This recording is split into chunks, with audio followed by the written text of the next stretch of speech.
what do you think the biggest aspects of this game coming up to look for? Like, what do you think the things that we're going to have to look for, in your opinion, in this game? I think the 49ers have to play the Saints and not worry about their record.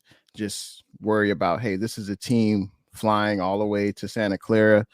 They get paid just like we do. They put on their shoulder pads and their pants the same way we do, and have appropriate fear when facing the New Orleans Saints. Now, the Saints, they've only won one road game this year. That was the first game of the season versus the Atlanta Falcons. They only won by 1 point.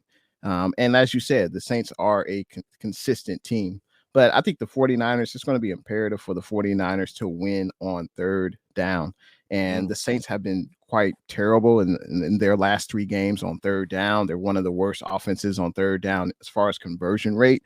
And defense, they allow 50% on third down conversion rate. So the 49ers definitely have to win on third down in order to continue drives and continue that momentum.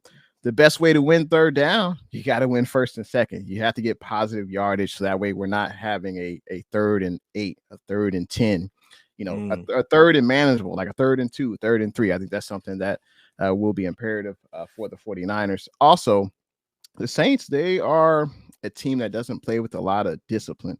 And where that shows is they're one of the top teams in committing penalties. So that's an area where the 49ers, I think they've been pretty well the last few games. I think last week we only had, I think it was either 3 or 5 penalties. If we can keep the penalties in our favor in that range, that's cool. But I imagine the Saints will have a lot more penalties. One more thing, got to make the Saints offense one-dimensional. Obviously, they love to run the ball with Alvin Kamara. He's one of the best dual backs in the NFL. And when I mean dual, I mean he can run the ball, he can catch the ball out the backfield, he can line up at wide receiver, like he can do a lot of different things. So he's kind of definitely like CMC. Exactly, just like CMC. So he's definitely a guy that I'm sure D'Amico Ryans is keying on. They also have Chris Olave, who's a pretty good receiver, but if we make the Saints offense one-dimensional, make Andy Dalton beat us, I'll take that any day over having Alvin Kamara, run the ball down our throat. So those are just a few of my keys.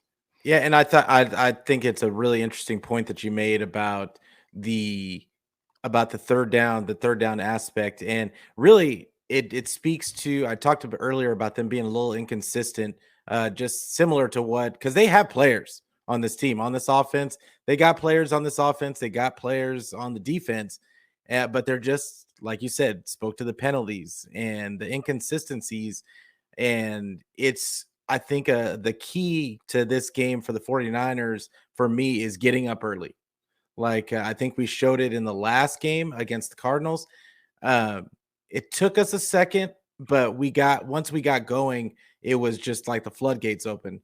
But I want to see them get up early because the earlier they get up the 2 or more scores, then they're gonna that makes Andy Dalton have to beat us. And I don't think that's a fair I think that's a mismatch in that case when you got D'Amico going against an Andy Dalton.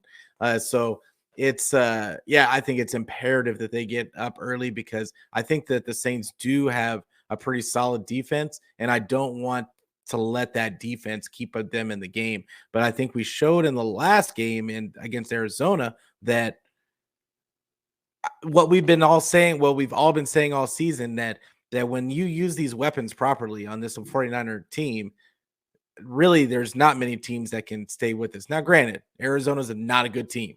We get it.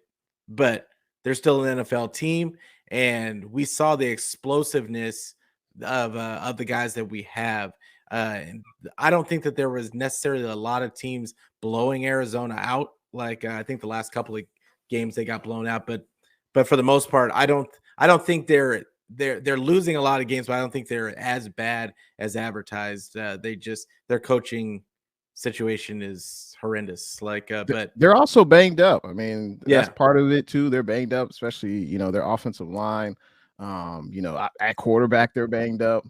What's good, Niner Sickness? Thanks for tuning in tonight, and also got to say what's good to Damian Lee as well. Sure. But hopefully everyone had a great Thanksgiving, and like Niner Sickness said, I'm sure everyone's a little bit heavier today. So don't step on that scale, Yeah, no, I'm not. Like for another week.